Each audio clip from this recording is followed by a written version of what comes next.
Links are one of the best ways that you can add value for your listeners, but they're one of the things that podcasters almost always get wrong.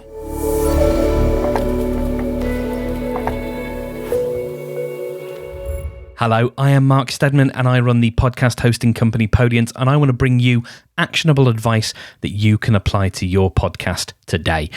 Now, we're talking about episode notes or show notes. They amount to the same thing. I call them episode notes because I don't think of podcast episodes as shows, but it's not something we need to get too pedantic about. We're going to get plenty pedantic in a bit.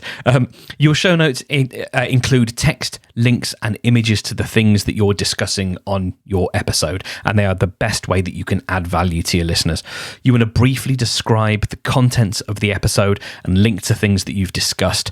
If you've got sponsors, link to sponsors. You can use tracking links as well so that you can get something called attribution. If you've got guests, link to their profiles as well. Now, speaking of links, a link is two elements. It is the text that someone clicks or taps to open a web address in a browser, and it is the web address as well. So that's the invisible part. The text is really important. Link text should describe the content that the listener is going to link or click through to. So you don't want to include things like the full web address because there's not much point. You don't want words like here or click here or this. One of the reasons is because blind people who use screen readers, the way their apps work is they will read off the links that are available. And if you just hear a sea of click here, click here, click here, that doesn't add any context to them. Linking the bad way, to join our newsletter, click here. Linking the good way, subscribe to our newsletter for more episodes. That whole thing is a link. A link should have a clear action.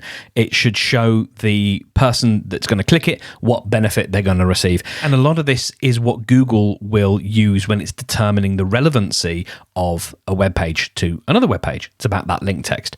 So images and embedded media. Not all podcast apps will show images, but if you've got good show notes, they should be on the web as well, and that's where you can put those images. If you're embedding YouTube videos, a good host like Podiant will link to that YouTube video in your show notes on podcast players, and then we'll give you that embeddable, that nice rich embeddable player on the website for your episode as well. So how much do you write in your show notes? Well, I would say as much as adds value or entices your listener to listen to the episode.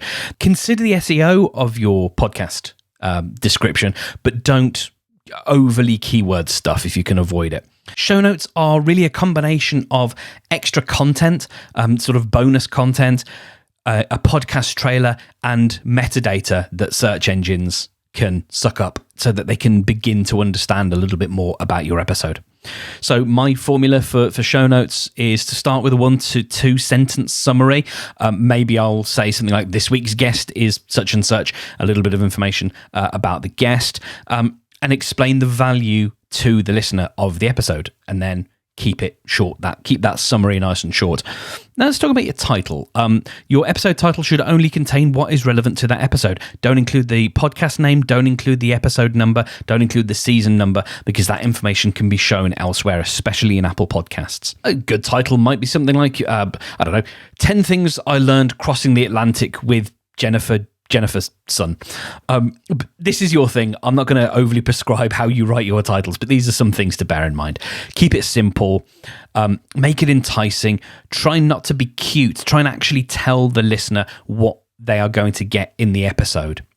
It's very tempting sometimes for us to come up with cute sort of punny titles, but more often than not, keeping them succinct actually really helps. Again, don't keyword stuff them. Don't write in all caps. Try and keep it to around 60 to 80 characters if you can, but don't break your back over it. It's not a hard and fast rule, but it does mean that if you keep it to around that length, it's got less chance of being truncated when you're viewing a list of episode titles in Apple Podcasts or whatever. So that is a quick run through show notes and titles. I hope that is useful. We've got loads more information in text and video form over at podiant.co/learn. So go and give that a try. And while you're there, you can try out our 14-day free trial of the Podiant podcast hosting service. My name is Mark Stedman. You will find me and Podiant on Twitter at Podiant HQ. And of course, this channel you can find by name on YouTube to find lots more videos and lots more practical advice that you can apply to your podcast today. Thank you very much for watching, and I'll speak to you again in the next video. Take care.